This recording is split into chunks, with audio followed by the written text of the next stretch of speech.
El café aún estaba caliente cuando encontraron la camioneta de Harold Mitchell.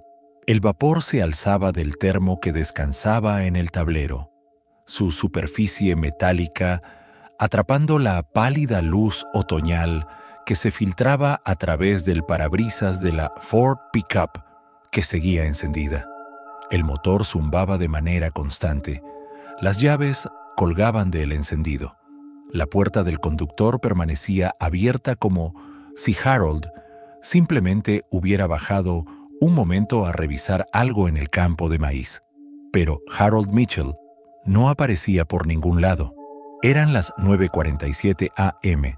del 15 de octubre de 1992 cuando el vecino Tom Bradley divisó el vehículo abandonado desde el límite de su propiedad.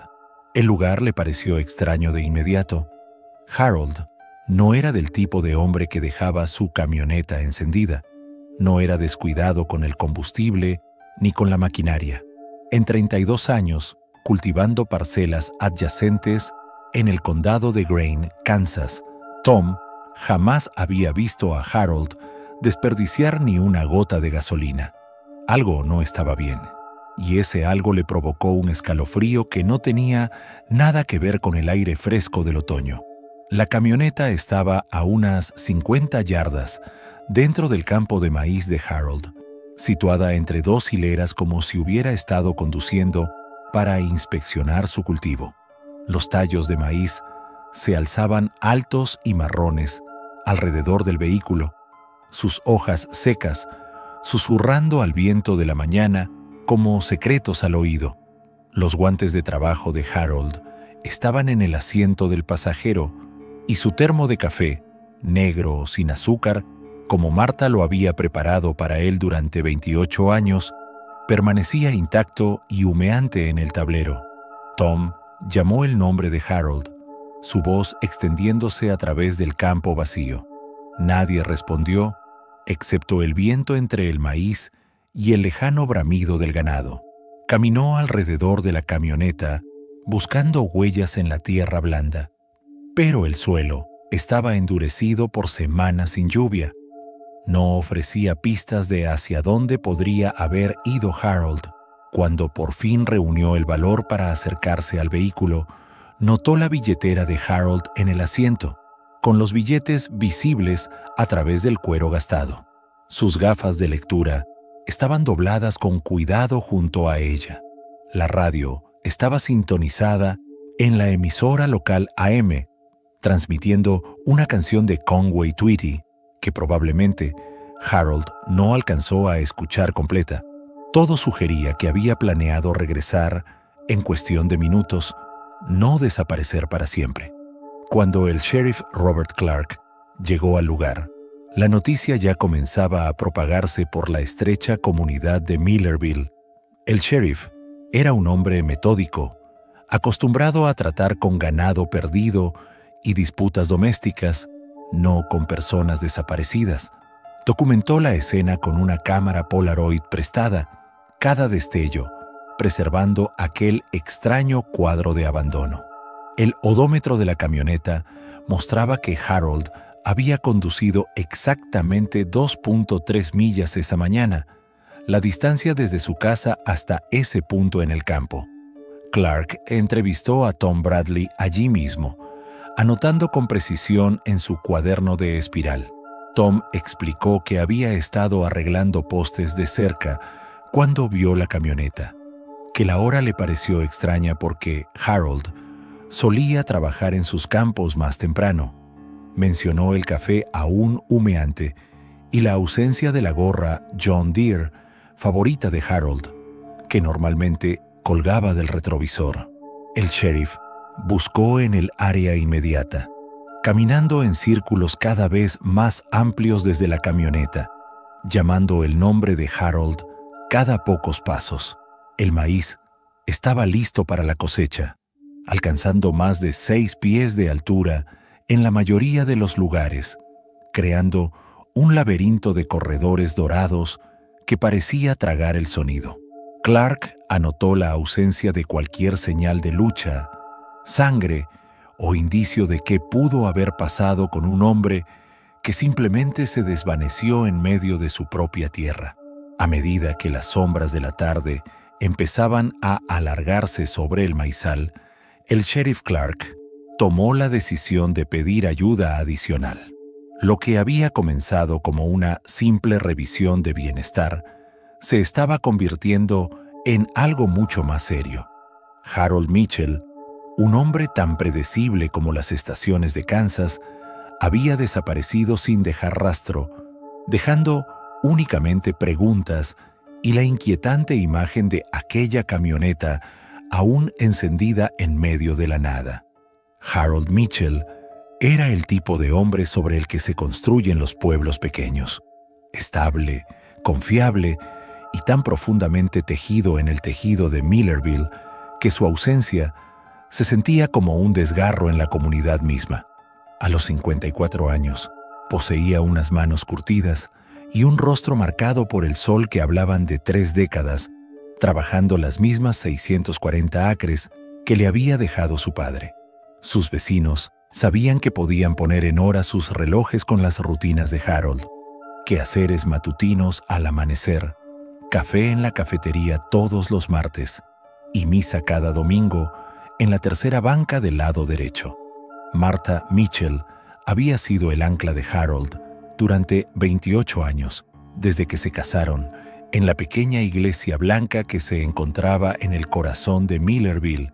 Era maestra en la escuela primaria, conocida por su paciencia con los alumnos con dificultades de lectura y por su tarta de manzana premiada en la feria del condado.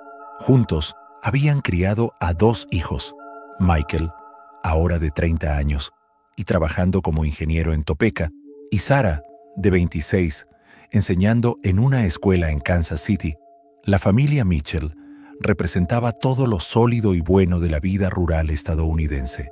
La desaparición de Harold destrozó esa imagen como una piedra atravesando un cristal. Martha lo había besado esa mañana a las 6:15 a.m., observando desde la ventana de la cocina mientras él subía a su camioneta y se dirigía hacia el terreno del fondo. Ella había saludado con la mano y él había respondido con el mismo gesto, un ritual repetido miles de veces a lo largo de las décadas. Lo esperaba de regreso a la hora del almuerzo, esperaba escuchar sus botas en los escalones del porche, esperaba que el ritmo cómodo de su vida continuara sin cambios. Cuando llegó el mediodía y Harold no apareció, Martha sintió el primer aleteo de inquietud en el pecho. A la 1:00 p.m., ese aleteo se había convertido en un nudo de preocupación. Harold era puntual hasta la exageración, meticuloso con los horarios y las comidas. Llamó a Tom Bradley, pensando que tal vez Harold se había detenido a discutir el sistema de riego que habían estado planeando. La voz de Tom al teléfono tenía un peso que hizo temblar las manos de Martha mientras sostenía el auricular. La casa de los Mitchell, construida en 1923 por el abuelo de Harold, nunca se había sentido vacía antes.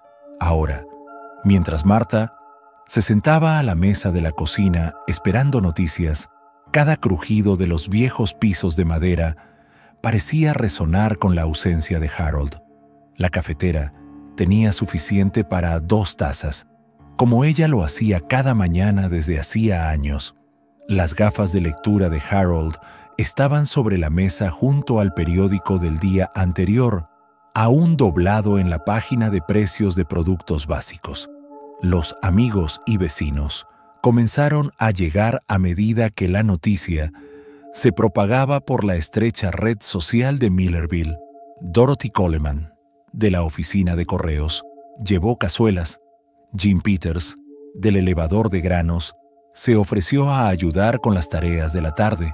La cocina se llenó de voces preocupadas y de esas conversaciones en susurros que suelen acompañar a la tragedia. Todos tenían teorías, pero ninguna tenía sentido aplicada a Harold Mitchell. Harold no bebía más que una cerveza ocasional en las reuniones de la iglesia. No apostaba, no debía dinero, no tenía enemigos Su chequeo médico 3 meses antes había demostrado que gozaba de excelente salud para su edad.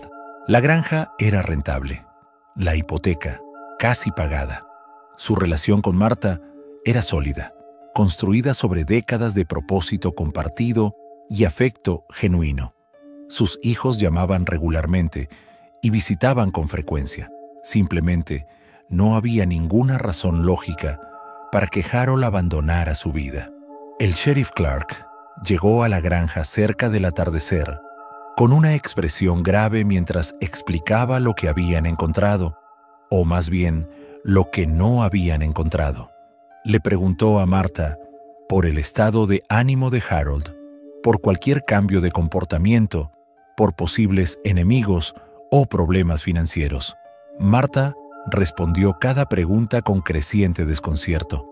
Harold había sido él mismo esa mañana, callado, concentrado, deseando comenzar la cosecha de maíz antes de que cambiara el clima.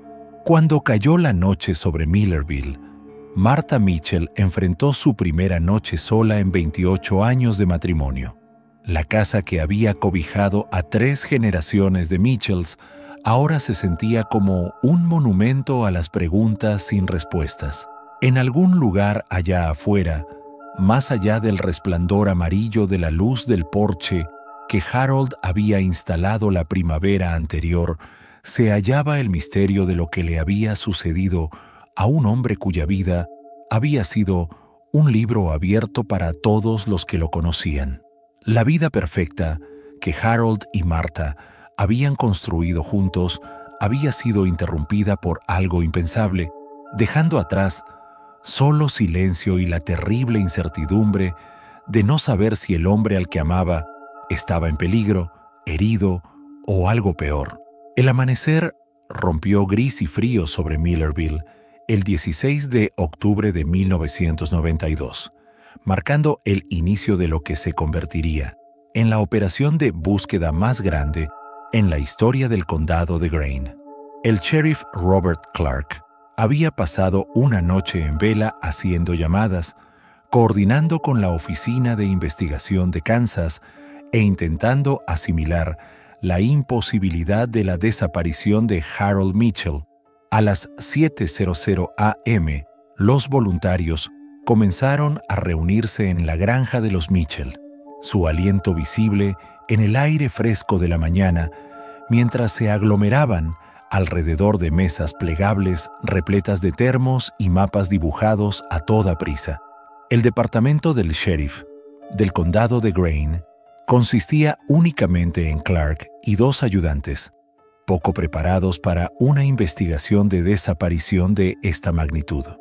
Pero los 847 habitantes de Millerville se unieron con la determinación que define a la América rural. Los agricultores pospusieron las cosechas, los comerciantes cerraron temprano y los colegas maestros de Martha organizaron sustitutos para poder unirse a la búsqueda. Incluso adolescentes de la preparatoria se presentaron después de clases, con sus rostros juveniles serios ante el peso de una responsabilidad adulta repentina. Clark dividió a los buscadores en equipos, asignando a cada grupo una sección de las 640 acres de Harold. La propiedad se extendía desde la carretera 34 al norte hasta Willow Creek al sur, abarcando campos ondulantes de maíz y trigo, pastizales con ganado y un pequeño bosque donde Harold cortaba leña cada invierno. El terreno parecía simple a la distancia, pero de cerca revelaba incontables lugares donde un hombre podía caer, esconderse o ser escondido. Los sabuesos llegaron desde Topeka poco después del mediodía. 2 pastores alemanes llamados Rex y Duke, manejados por la sargento María González, quien había trabajado en docenas de casos de personas desaparecidas en Kansas. Comenzó con los perros en la camioneta de Harold, observando cómo olfateaban el asiento del conductor, el volante y los guantes de trabajo. Rex captó el rastro de inmediato, nariz pegada al suelo, siguiendo un camino invisible a través del maizal hacia el límite sur de la propiedad. El rastro condujo directamente a Willow Creek, un arroyo serpenteante que había tallado su camino por las praderas de Kansas durante siglos. El arroyo corría todo el año, alimentado por manantiales subterráneos y lluvias estacionales, sus orillas densas de álamos y maleza. Rex y Duke perdieron el rastro en la orilla, girando frenéticamente sobre el lodo antes de sentarse sobre sus patas traseras en la señal universal canina de derrota. La sargento González se adentró en el agua, sondeando con una vara metálica larga en busca de cualquier indicio de que Harold pudiera haber caído allí. El agua llegaba solo a la cintura, en su punto más profundo, clara, sobre un fondo arenoso. No encontró nada, ni ropa, ni cuerpo, ninguna señal de que Harold hubiera entrado jamás al agua. El rastro simplemente terminaba en la orilla, como si Harold se hubiera desvanecido en el aire. Al caer la tarde del primer día completo de búsqueda, los voluntarios regresaron a la granja para informar sus hallazgos. El equipo de Tom Bradley había cubierto los campos del este, encontrando únicamente al ganado de Harold pastando en calma. Los muchachos de la preparatoria registraron el bosquecillo, subiendo a los árboles y revisando cada tronco caído lo bastante grande para ocultar un cuerpo. El grupo de Dorothy Coleman recorrió cada línea de cerca buscando signos de lucha o alteración. Todos informaron lo mismo. Nada. El sheriff Clark permaneció en el porche de Martha mientras los buscadores se dispersaban, las luces de sus linternas parpadeando en la oscuridad como luciérnagas. La investigación había consumido 48 horas y producido exactamente 0 pistas. Harold Mitchell seguía tan desaparecido como en el momento en que Tom Bradley había visto por primera vez su camioneta abandonada. Los sabuesos les habían dado la única pista concreta. Harold había caminado desde su camioneta hasta Willow Creek por su propia voluntad, pero incluso ese dato solo profundizaba el misterio.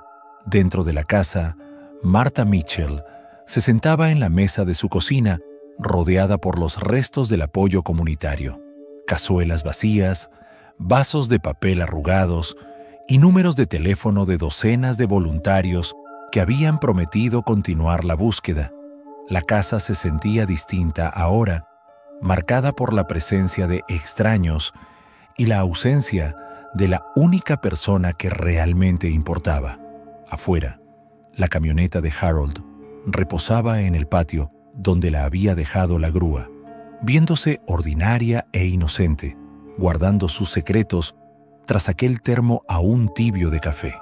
Los detalles emergían lentamente, como fotografías revelándose en el resplandor rojo de un cuarto oscuro. Cada revelación añadía profundidad al misterio que había consumido a Millerville.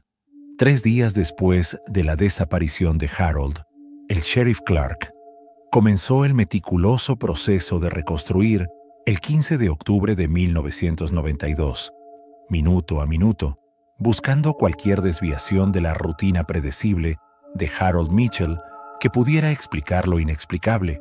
Martha proporcionó la base de la última mañana de Harold. Se había levantado a las 5:30 a.m., exactamente como lo hacía cada día desde hacía 30 años. Café negro y tostadas con mermelada de fresa, hecha en casa por Martha, con las fresas que habían recogido juntos en junio.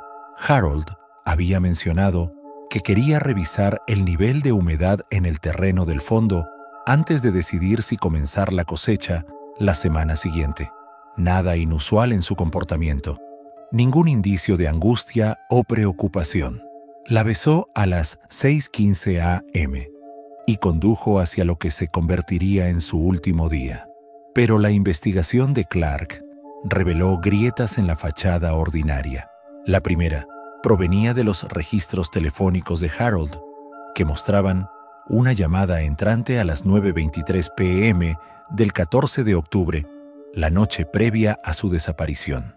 La llamada duró exactamente 14 minutos y se originó en un teléfono público de una parada de camiones a 30 millas al oeste en la Interestatal 70. Marta recordaba que Harold tomó la llamada en su estudio, cerrando la puerta, lo cual le pareció extraño, ya que normalmente atendía las llamadas en la cocina, mientras ella trabajaba en sus planes de clase. Cuando Clark presionó a Marta sobre esa llamada, ella admitió que Harold había estado diferente después, más callado de lo habitual, distraído durante su ritual de ver juntos las noticias de las 10:00. Se fue a la cama sin decir mucho, y cuando Marta le preguntó si todo estaba bien, Harold simplemente asintió y dijo, probablemente nada. Esas dos palabras perseguían ahora a Marta. Probablemente nada se había convertido en todo. Tom Bradley aportó otra pieza del rompecabezas durante su segunda entrevista con el sheriff Clark. Reveló que el ganado de Harold estaba en el potrero equivocado esa mañana. Algo tan inusual que casi lo mencionó cuando descubrió la camioneta abandonada. Harold era meticuloso con los calendarios de rotación, moviendo el ganado entre 3 potreros de acuerdo con un sistema que le había enseñado su padre. Encontrar al rebaño en el potrero sur en vez del oeste era como encontrar la camioneta de Harold encendida en reversa. Ese detalle condujo a Clark a entrevistar a Pete Morrison, el vecino más cercano de Harold al sur. La propiedad de Pete colindaba con Willow Creek y su ventana del dormitorio ofrecía una vista clara del terreno del fondo de Harold. Pete mencionó haber visto luces de un vehículo en la propiedad de Harold alrededor de las 2:00 km del 15 de octubre, horas antes de que Harold comenzara su rutina matutina. Pete había supuesto que era Harold, quizá revisando algún animal enfermo, pero ahora el horario parecía significativo. Más rumores surgieron a medida que Clark expandía sus entrevistas en el condado de Greene. Sally Weber, de la oficina de correos, recordó que Harold parecía preocupado cuando recogió su correo 3 días antes de desaparecer. En lugar de la charla amistosa sobre el clima y las cosechas, simplemente asintió y se fue rápido. Jim Peters, del elevador de granos, recordó que Harold le hizo preguntas inusuales sobre pólizas de seguros de cosechas y valores de tierras, conversaciones que le parecieron extrañas, ya que la situación financiera de Harold parecía sólida. El detalle más inquietante llegó de la propia hija de Harold, Sarah, durante una entrevista telefónica entre lágrimas desde Kansas City. Sarah reveló que Harold la había llamado el 12 de octubre, 3 días antes de su desaparición, preguntando sobre el horario de trabajo de su hermano Michael en Topeka.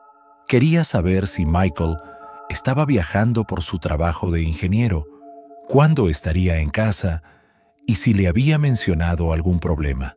Las preguntas confundieron a Sarah porque Harold solía hablar directamente con Michael de esos asuntos. El sheriff Clark comenzó a trazar estos detalles aparentemente inconexos en una línea de tiempo, buscando patrones en los fragmentos de las últimas semanas de Harold. La llamada telefónica desde el teléfono público de la parada de camiones, el ganado en el potrero equivocado, las misteriosas luces de vehículo a las 2:00 am, las preguntas inusuales de Harold sobre los horarios de sus hijos y sus propias pólizas de seguro. Cada detalle parecía insignificante por sí solo, pero juntos pintaban el retrato de un hombre enfrentando algo que había alterado su mundo cuidadosamente ordenado. La investigación había dejado de ser un simple caso de persona desaparecida para convertirse en algo más complejo y perturbador. Harold Mitchell no había desaparecido sin más. Había estado lidiando con algo en los días previos al 15 de octubre, algo lo suficientemente importante como para modificar su comportamiento de maneras sutiles pero detectables. La pregunta que mantenía al sheriff Clark despierto por las noches era si Harold había estado planeando algo, o si alguien más había estado planeando algo para Harold. En la creciente pila de notas de entrevistas y bolsas de evidencias que abarrotaban el escritorio de Clark, la verdad seguía siendo esquiva, escondida en algún lugar entre lo que la gente recordaba y lo que había elegido olvidar. Las semanas siguientes a la desaparición de Harold transformaron la casa de los Mitchell en un santuario del tiempo suspendido. Martha se descubrió incapaz de mover las gafas de Harold de su lugar junto a la mesa de la cocina, incapaz de lavar la taza de café que él había usado en su última mañana, incapaz de aceptar que el hombre con el que había compartido la cama durante 28 años quizá nunca regresara a explicar lo ocurrido en esos campos de maíz. La casa, que alguna vez había resonado con los cómodos ritmos de la vida matrimonial, ahora contenía solo el sonido hueco de los pasos de Martha y el persistente tic-tac del reloj de pie que el padre de Harold había construido en 1947. Michael llegó desde Topeka pocas horas después de enterarse de la desaparición de su padre. Su mente de ingeniero trataba de construir explicaciones lógicas para una situación ilógica.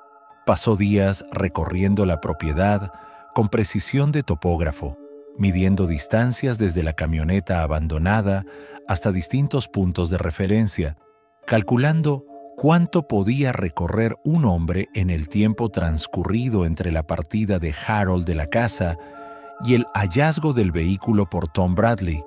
El enfoque metódico de Michael le proporcionó un refugio temporal frente al caos emocional, pero no produjo respuestas, solo más preguntas que las matemáticas no podían resolver.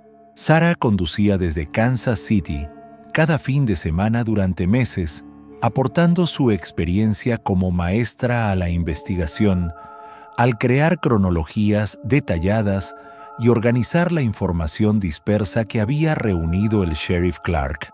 Entrevistó a vecinos, rastreó registros telefónicos y mantuvo correspondencia con organizaciones de personas desaparecidas en 3 estados.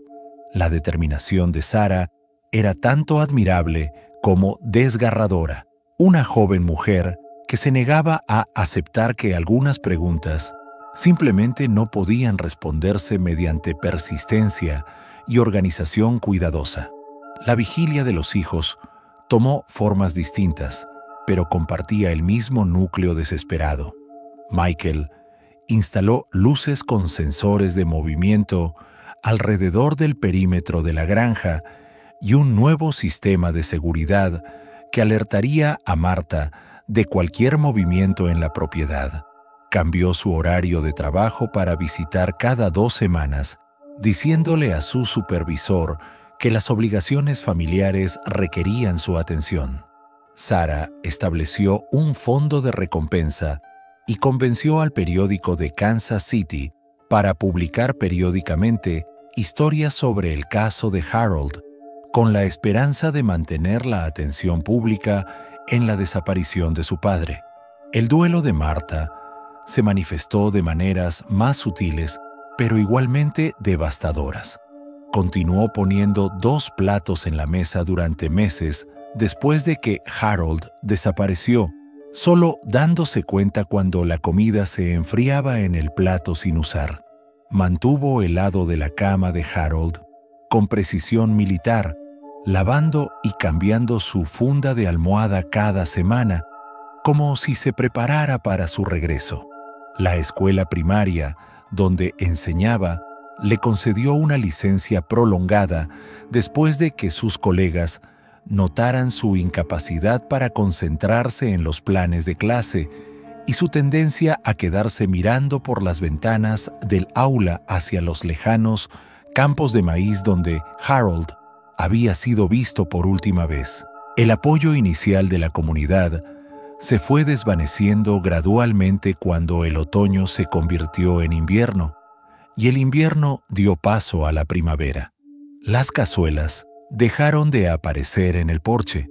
Las llamadas telefónicas se hicieron menos frecuentes. Los voluntarios de la búsqueda regresaron a sus propias vidas y problemas, dejando a la familia Mitchell aislada en su dolor. Millerville, como la mayoría de los pueblos pequeños, poseía una capacidad finita para sostener la tragedia. La vida exigía avanzar y la desaparición de Harold se había convertido en un recordatorio incómodo de que cosas terribles podían sucederle a buena gente sin explicación ni resolución. Para el primer aniversario de la desaparición de Harold, Marta había perdido 30 libras y desarrollado un temblor en las manos que hacía difícil corregir exámenes. El matrimonio de Michael mostraba señales de tensión, mientras su esposa luchaba por entender la obsesión de él con resolver el caso de su padre. Sarah había tomado una licencia laboral para dedicarse de tiempo completo a la investigación, una decisión que preocupaba a su familia y amigos, pero que sentía como la única acción significativa que podía emprender. Los peores momentos llegaban durante la temporada de cosecha, cuando el sonido de las cosechadoras en los campos vecinos llevaba a Marta a episodios de llanto inconsolable.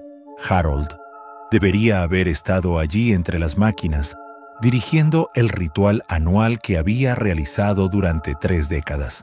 En cambio, Marta se encontró arrendando las tierras a Tom Bradley, incapaz de soportar la idea de trabajar en campos que quizás guardaban el secreto del destino de su esposo. La familia Mitchell se había convertido en prisionera del 15 de octubre de 1992, atrapados en un bucle interminable de preguntas sin respuesta y posibilidades insoportables.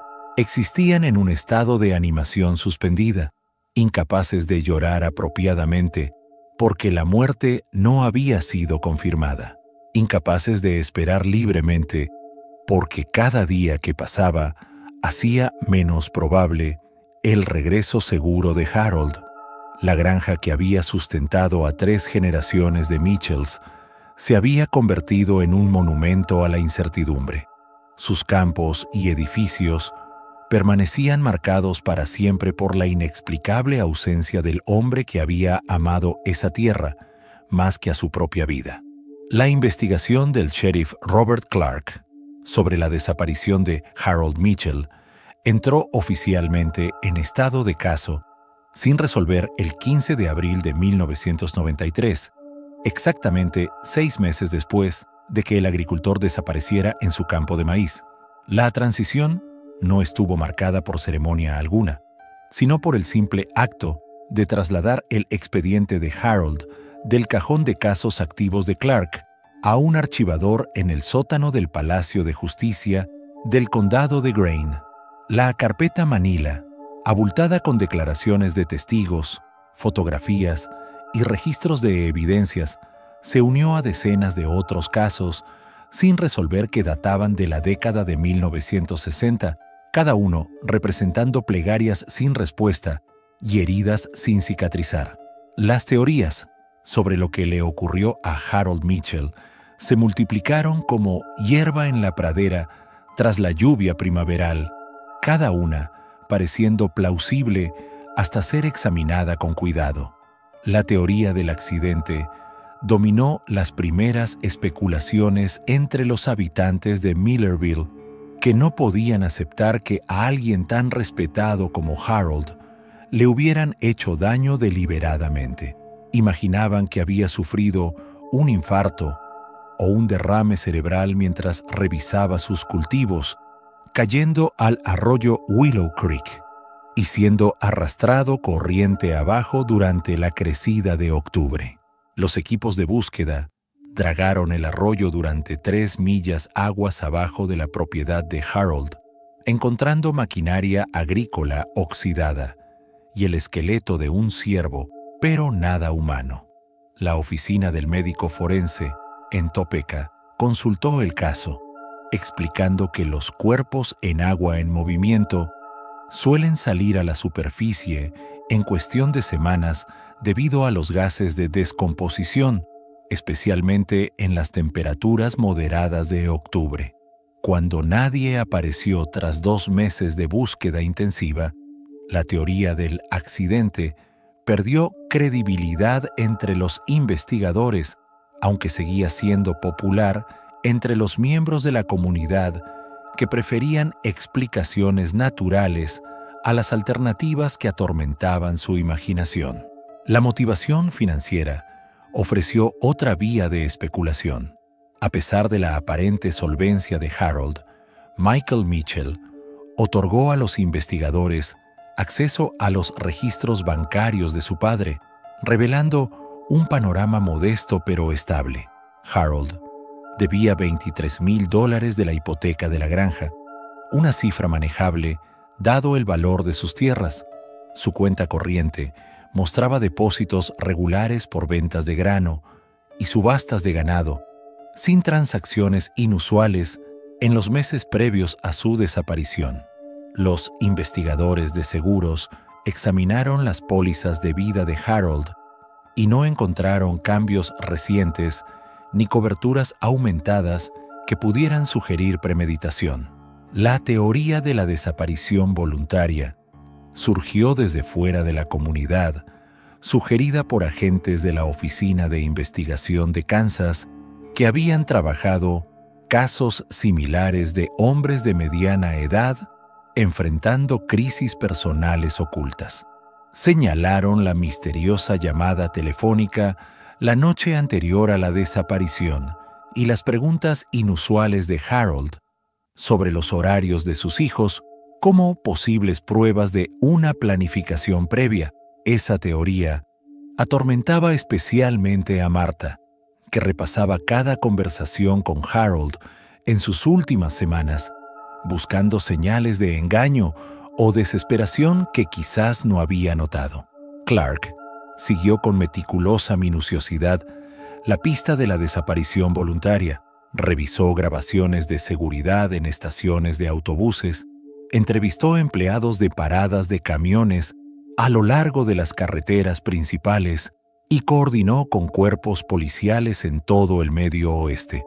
La investigación reveló que Harold había retirado $200 de su cuenta 3 días antes de desaparecer. No era inusual para un agricultor que necesitara efectivo para reparaciones de equipos, pero sí potencialmente significativo para alguien que planeara empezar de nuevo en otro lugar. Sin embargo, ningún testigo situó a Harold en centros de transporte y su camioneta seguía siendo la última prueba confirmada del agricultor desaparecido. La teoría de un acto criminal ganó fuerza a medida que las demás explicaciones resultaban insuficientes. Clark entrevistó a decenas de conocidos de Harold, buscando enemigos ocultos o disputas de negocios que pudieran motivar la violencia. La investigación reveló su participación en varias disputas de linderos de tierras a lo largo de los años, conflictos típicos entre agricultores vecinos que rara vez pasaban de discusiones acaloradas.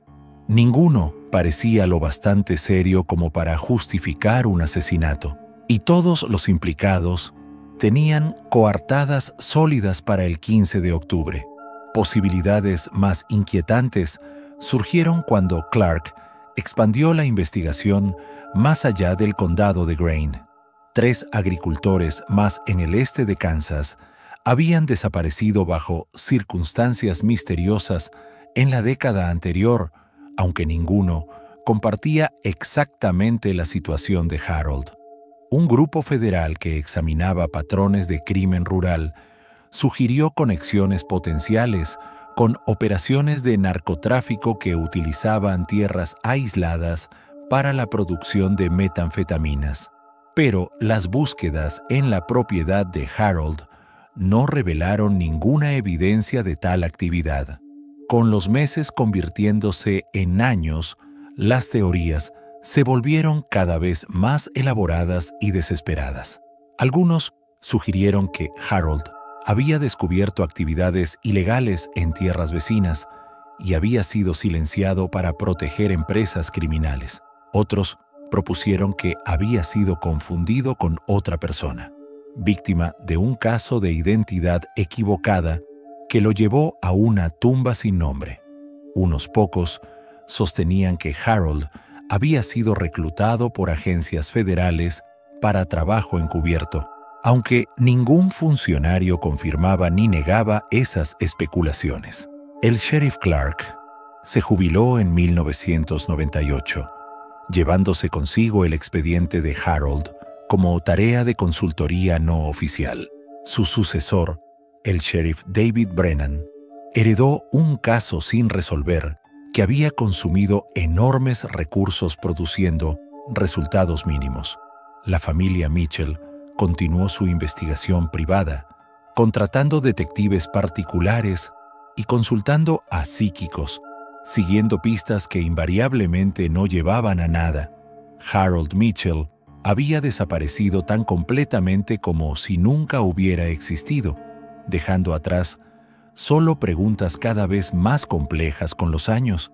La sheriff Amanda Rodríguez llegó al condado de Greene en el invierno de 2018, trayendo consigo 15 años de experiencia en la unidad de casos sin resolver del Departamento de Policía de Kansas City y una maestría en ciencias forenses que su predecesor habría considerado innecesaria para la policía rural.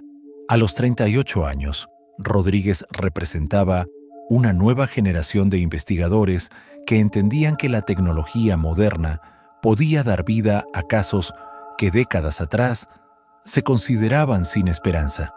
En su primera semana en el cargo, descendió al sótano del tribunal y comenzó a revisar sistemáticamente cada expediente de casos sin resolver desde 1960. La desaparición de Harold Mitchell captó su atención de inmediato, no por su antigüedad, sino por los vacíos en la investigación original. El sheriff Clark había sido minucioso según los estándares de 1992, pero Rodríguez reconocía oportunidades que no existían 26 años antes. La misteriosa llamada desde el teléfono público de la parada de camiones podía ahora rastrearse mediante registros de torres celulares y análisis de audio mejorado. El seguimiento de los sabuesos, que terminaba en Willow Creek, podía complementarse con radar de penetración terrestre y perros especializados en detectar restos enterrados durante décadas. La decisión de Rodríguez de reabrir el caso Mitchell encontró resistencia por parte de los comisionados del condado, que cuestionaban el gasto de investigar una desaparición que la mayoría de los residentes ya había aceptado como permanentemente irresoluble. La sheriff argumentó que la nueva tecnología hacía que la inversión valiera la pena, especialmente por el cierre emocional que podría brindar a Martha Mitchell, ahora de 79 años y viviendo en la residencia de ancianos de Millerville. Su mente seguía aguda, pero su cuerpo estaba debilitado por 26 años de preguntas sin respuesta. El primer avance llegó gracias a la mejora digital de las fotografías originales de la escena del crimen. Rodríguez envió las imágenes Polaroid de Clark al laboratorio forense del FBI en Quantico, donde la mejora informática reveló detalles invisibles para la tecnología de 1992. Huellas de neumáticos cerca de la camioneta abandonada de Harold mostraban patrones de rodadura consistentes con un segundo vehículo, una evidencia que sugería que Harold no había estado solo en ese campo de maíz. La mejora también reveló patrones de suelo alterado que no habían sido visibles a los investigadores que utilizaban solo la observación a simple vista.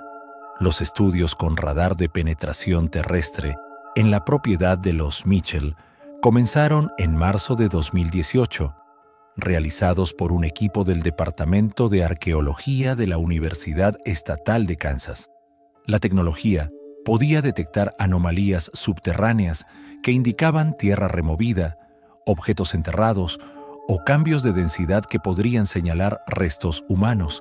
Rodríguez observaba cómo los operadores de radar trabajaban metódicamente en acres de tierras de cultivo, su equipo revelando la geografía oculta bajo un suelo que había sido arado y sembrado durante décadas.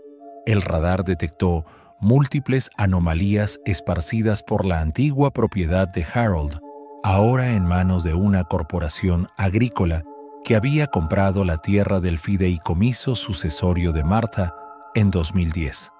La mayoría resultaron ser postes de cerca enterrados, maquinaria agrícola desechada o formaciones geológicas naturales, pero 3 ubicaciones mostraron patrones consistentes con áreas excavadas y rellenadas deliberadamente, lugares que no habían sido alterados por operaciones agrícolas posteriores porque se encontraban en el bosquecillo donde Harold cortaba leña cada invierno.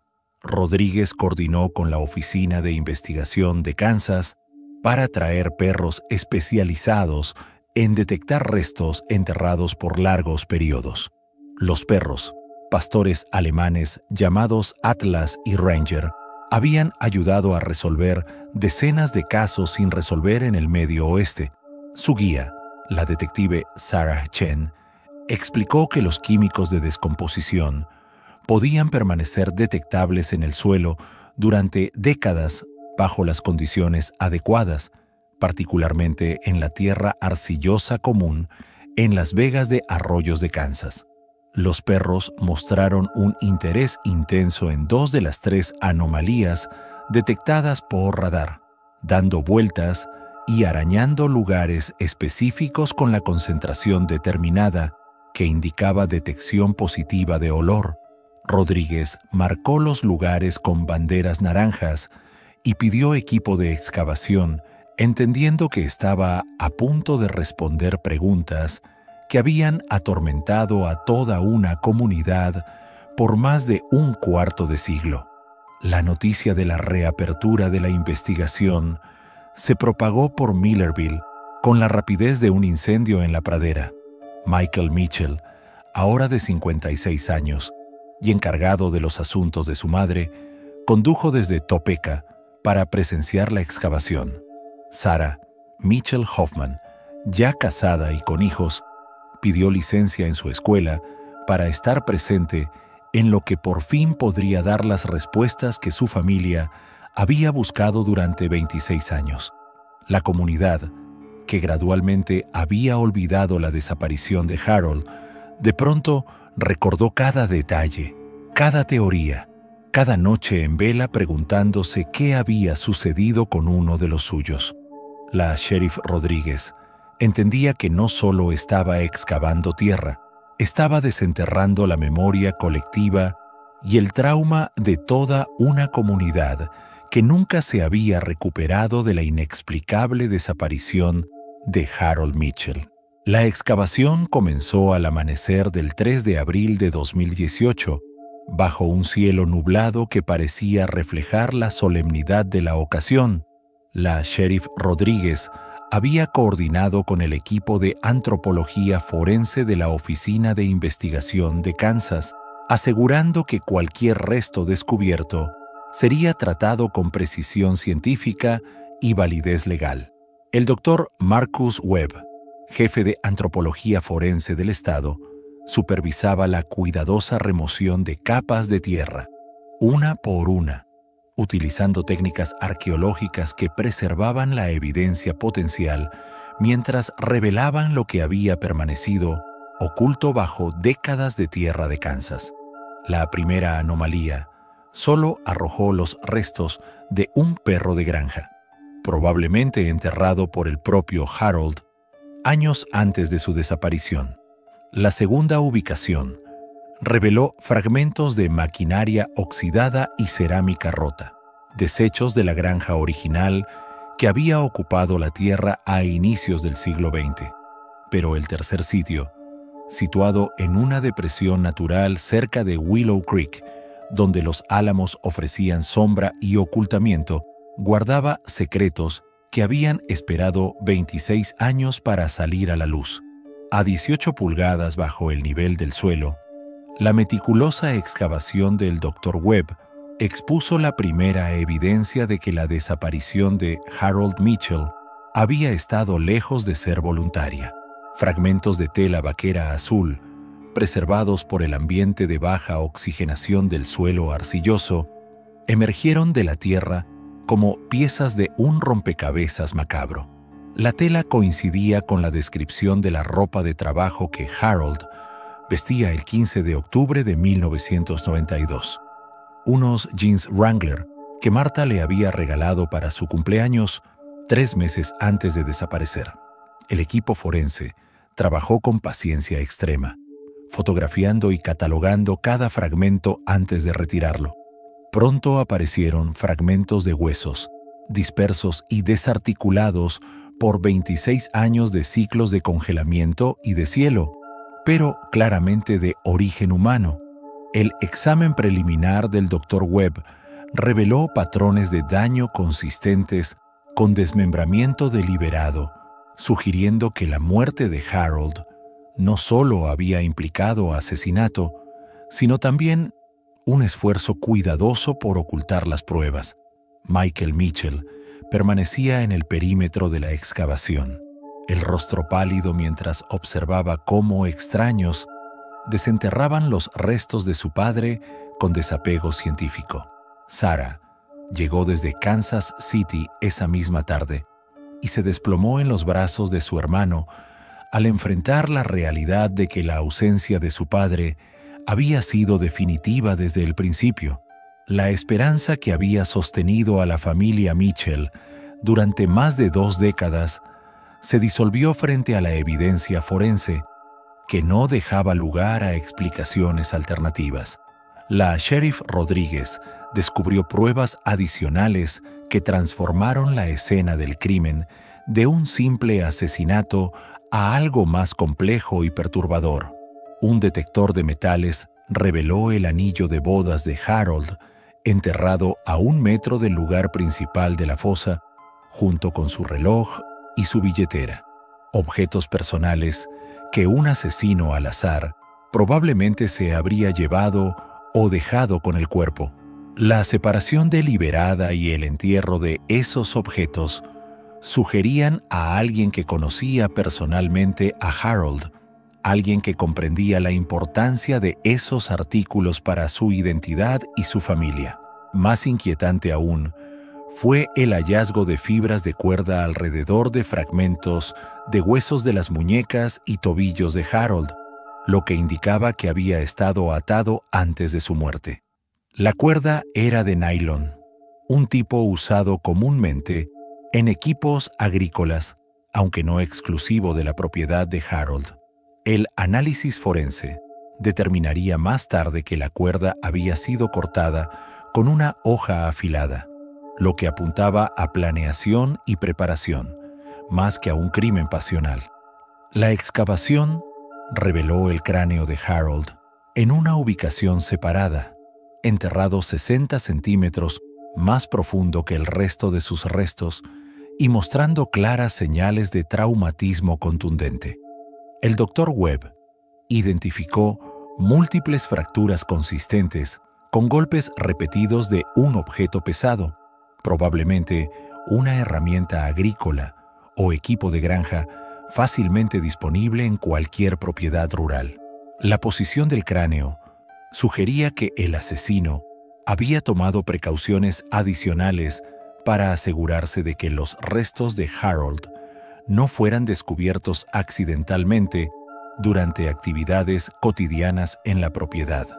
A medida que la noticia del hallazgo se difundía en Millerville, la comunidad enfrentaba la inquietante realidad de que el asesino de Harold Mitchell había vivido entre ellos durante 26 años.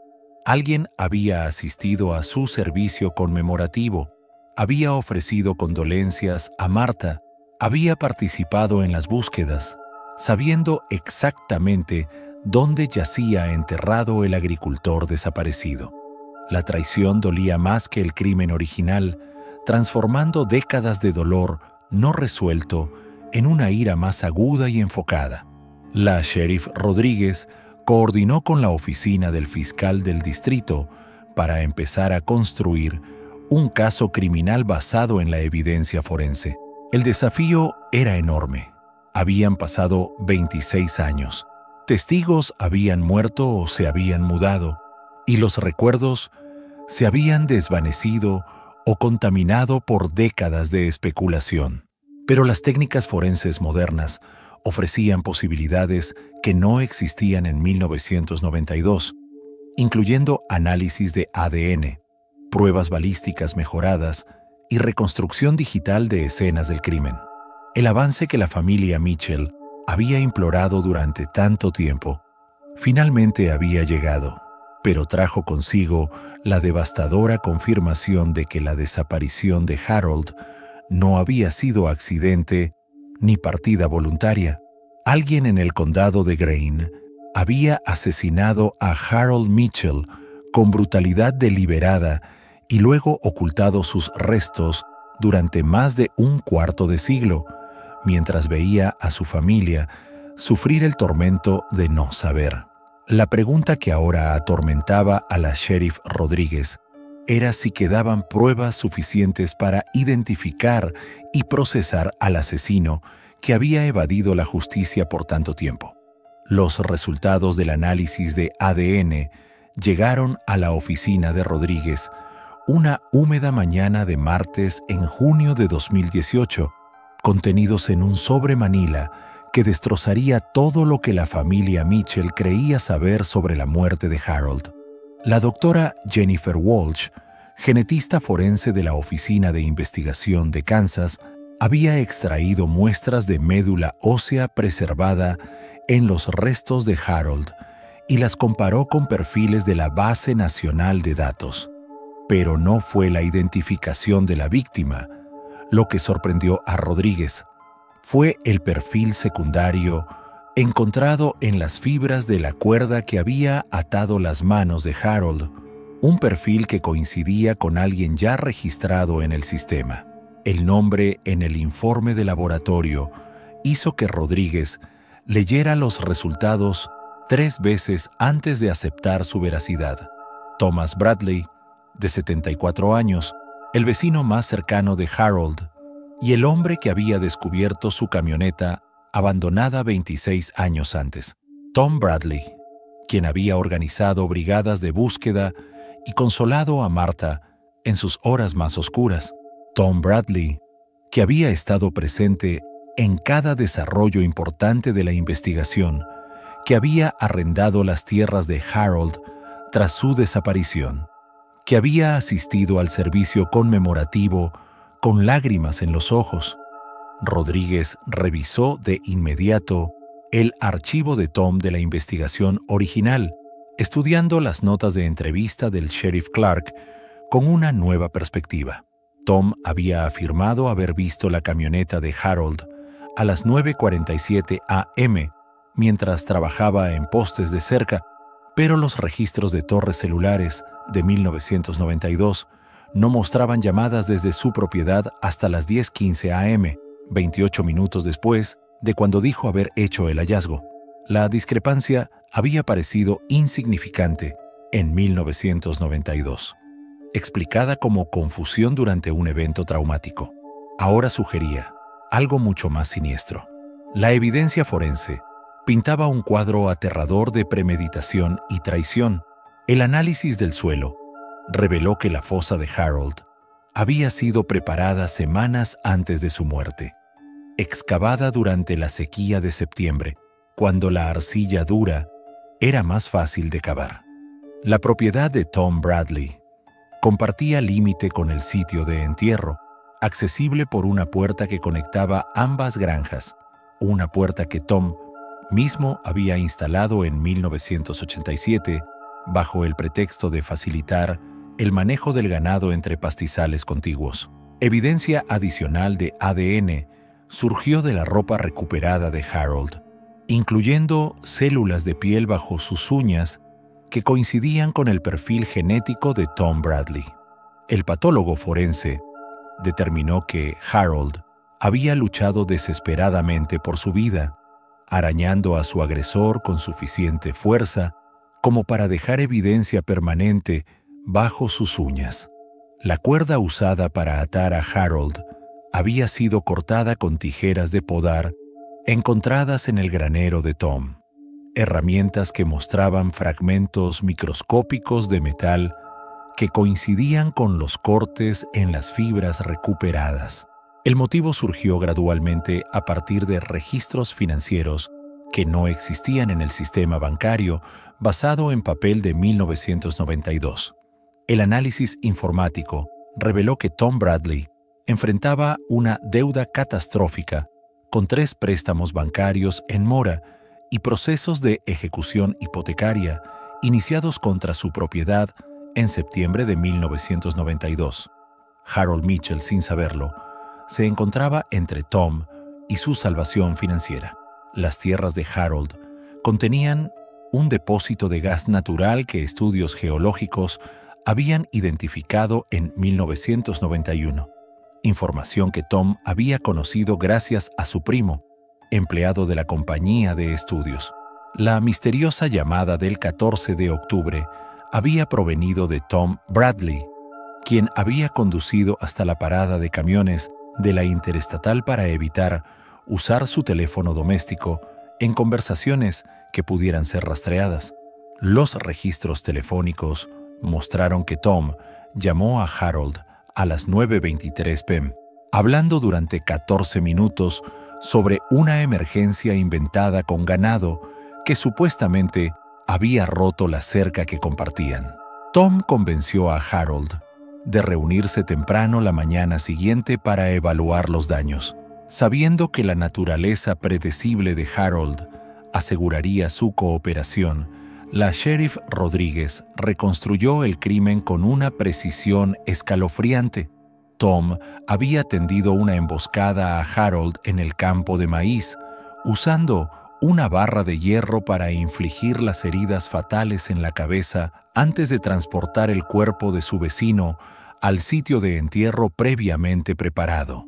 Luego, condujo la camioneta de Harold de regreso al campo y escenificó el abandono, dejando el motor encendido y el café aún caliente para sugerir una partida reciente. El ganado encontrado en el potrero equivocado había sido movido deliberadamente para respaldar la historia de Tom sobre problemas en la cerca. La revelación más devastadora surgió al revisar la conducta de Tom durante la investigación original. No solo había participado en los esfuerzos de búsqueda, sino que los había desviado activamente. Tom había sugerido concentrar las búsquedas en zonas río abajo de Willow Creek, sabiendo que el cuerpo de Harold yacía en la dirección opuesta.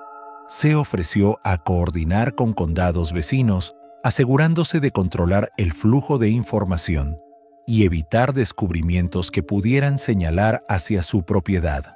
Michael y Sarah Mitchell conocieron la verdad durante una reunión privada con la sheriff Rodríguez y la fiscal del distrito Rebecca Chen. Los hermanos permanecieron en silencio atónito mientras Rodríguez explicaba cómo el vecino de confianza y amigo de su padre lo había asesinado por dinero, pasando 26 años consolando a su familia mientras los huesos de Harold permanecían enterrados justo más allá de su terreno. Sarah vomitó en el baño del tribunal, su cuerpo rechazando la realidad de que alguien a quien había llamado tío Tom durante su infancia había sido el asesino de su padre. La traición dolía más que el crimen original. Tom Bradley había asistido a cada reunión familiar durante años tras la desaparición de Harold. Había abrazado a Martha en los servicios religiosos, había ofrecido su ayuda con las tareas de la granja cuando ella lo necesitaba. Había mirado a los ojos a Michael y Sarah incontables veces, expresando simpatía por su pérdida, mientras sabía exactamente cómo había muerto su padre y dónde estaban escondidos sus restos. La comunidad de Millerville quedó aturdida por la revelación de que el asesino de Harold Mitchell había estado oculto a plena vista durante más de 2 décadas. La confianza, base de la vida en un pueblo pequeño, se derrumbó mientras los residentes cuestionaban cada interacción que habían tenido con Tom Bradley, cada acto de bondad que mostró, cada lágrima que derramó por la familia Mitchell. El hombre al que conocían como un pilar de la comunidad había sido revelado como algo monstruoso, un depredador que había usado la máscara de la amistad mientras albergaba los secretos más oscuros. El arresto de Thomas Bradley ocurrió al amanecer del 28 de junio de 2018, exactamente 26 años, 8 meses y 13 días después del asesinato de Harold Mitchell. La sheriff Rodríguez había coordinado la operación con precisión táctica, rodeando la granja de Tom con ayudantes y agentes de la Oficina de Investigación de Kansas, mientras el sospechoso de 74 años realizaba sus tareas matutinas. Tom estaba alimentando al ganado en su granero cuando Rodríguez se le acercó. La ironía no pasó desapercibida para nadie. Era capturado mientras cuidaba a los mismos animales que había usado como excusa para atraer a Harold a su muerte. Tom Bradley no ofreció resistencia cuando Rodríguez le leyó sus derechos. Su rostro curtido no mostraba sorpresa ni remordimiento mientras las esposas cerraban sobre sus muñecas. El hombre que había pasado décadas interpretando el papel de vecino afligido simplemente asintió cuando se le informaron los cargos en su contra: asesinato en primer grado, conspiración y profanación de un cadáver. Sus únicas palabras durante el arresto fueron una petición de llamar a su hija en California. Una conversación que destrozaría la comprensión de otra familia sobre el hombre que creían conocer. La foto policial mostró un rostro que los residentes de Millerville luchaban por conciliar con sus recuerdos. Tom Bradley, el hombre que había organizado comidas comunitarias en la iglesia y ayudado a vecinos ancianos con la nieve, miraba a la cámara con unos ojos que no revelaban nada de sus pensamientos. La foto de fichaje se convertiría en la imagen que lo definía, reemplazando décadas de fotografías comunitarias en las que aparecía sonriendo junto a Harold en ferias del condado y celebraciones de cosecha. La noticia del arresto se propagó por el condado de Greene con la rapidez de una tormenta de verano, llegando a cada hogar antes de que los periódicos de la mañana pudieran imprimir la historia. El restaurante Millerville Diner se convirtió en un punto de reunión improvisado donde los residentes intentaban procesar la realidad impensable de que un miembro de confianza de la comunidad había cometido el crimen que los había perseguido durante 26 años. Las conversaciones que comenzaban con incredulidad gradualmente se convirtieron en ira, mientras la gente recordaba instancias específicas del engaño de Tom, su participación en las búsquedas, su consuelo a Martha durante su duelo, su adquisición de las tierras de Harold a precios por debajo del mercado. El proceso judicial avanzó con cautela deliberada.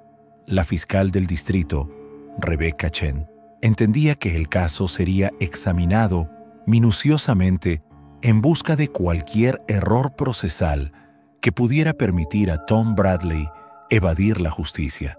La evidencia forense era abrumadora, pero Chen enfrentaba el reto de probar la premeditación y el motivo ante un jurado que quizá tendría dificultades para aceptar que alguien a quien habían conocido durante décadas era capaz de un mal tan calculado.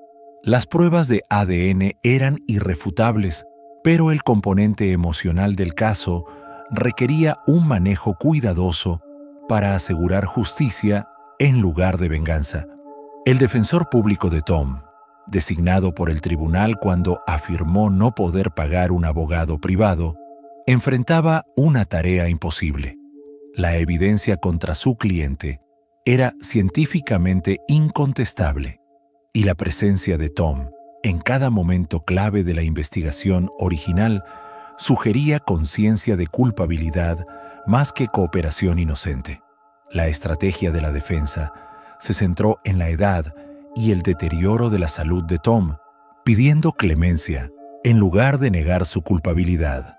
Martha Mitchell murió mientras dormía el 15 de agosto de 2018, 3 semanas antes de que comenzara el juicio de Tom Bradley.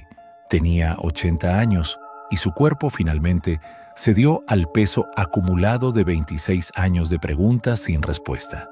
Michael y Sarah creían que su madre había resistido lo suficiente para conocer la verdad sobre el destino de Harold, pero que no pudo soportar presenciar el juicio de su asesino. Martha fue enterrada junto a la tumba vacía que había sido preparada para Harold en 1992. Sus lápidas finalmente se reunieron tras más de 2 décadas de separación. El juicio comenzó el 10 de septiembre de 2018 en el Palacio de Justicia del Condado de Greene, donde el expediente del caso de Harold había acumulado polvo durante tantos años. La jueza Patricia Morrison presidió un proceso que atrajo la atención mediática de todo Kansas y estados vecinos. La pequeña sala estaba abarrotada de espectadores, muchos de los cuales habían conocido tanto a la víctima como al perpetrador durante décadas. Tom Bradley permaneció en silencio durante todo el testimonio, sin mostrar emoción, mientras los peritos explicaban cómo había asesinado a su vecino y ocultado el crimen durante 26 años. El Dr. Webb testificó sobre la evidencia forense con precisión clínica, explicando cómo los fragmentos óseos contaban la historia de la violenta muerte de Harold y su ocultamiento deliberado. Expertos en ADN describieron el material genético que vinculaba a Tom Bradley con el crimen con certeza estadística. La sheriff Rodríguez condujo al jurado a través de la investigación que finalmente había traído a Harold a casa, su voz firme, mientras describía el momento en que se descubrieron sus restos en la sombra de la propiedad de su asesino. El jurado deliberó durante 4 horas antes de regresar con veredictos de culpabilidad en todos los cargos. Tom Bradley, ahora de 75 años, fue condenado a cadena perpetua sin posibilidad de libertad condicional, un castigo que aseguraba que moriría tras las rejas, como Harold había muerto en la tierra de Kansas. Cuando se leyó la sentencia, Tom finalmente mostró emoción, lágrimas corriendo por su rostro al enfrentar la realidad de que sus décadas de engaño habían terminado. Michael y Sarah Mitchell se pararon frente al Palacio de Justicia tras la sentencia, dirigiéndose a los periodistas que habían seguido el largo viaje de su familia desde la incertidumbre hasta la dolorosa verdad. Hablaron del alivio de que el asesino de su padre enfrentara la justicia, pero también de los años irreemplazables robados a su familia por la avaricia y crueldad de Tom Bradley. Los hermanos Mitchell pidieron que su padre fuera recordado no por la forma en que murió, sino por la forma en que vivió, como un hombre que confiaba en sus vecinos y amaba a su familia, virtudes que lo hicieron vulnerable al mal escondido tras un rostro familiar. Harold Mitchell fue finalmente sepultado el 15 de octubre de 2018, exactamente 26 años después de su desaparición. El funeral, imposible en 1992, se realizó al fin, con la asistencia de cientos de miembros de la comunidad que acudieron a honrar a un hombre cuya muerte les había enseñado que el verdadero mal a menudo lleva la máscara de la amistad. Su lápida mostraba las fechas de su nacimiento y muerte, separadas por 54 años de vida que terminaron en traición, pero que serían recordados por su bondad.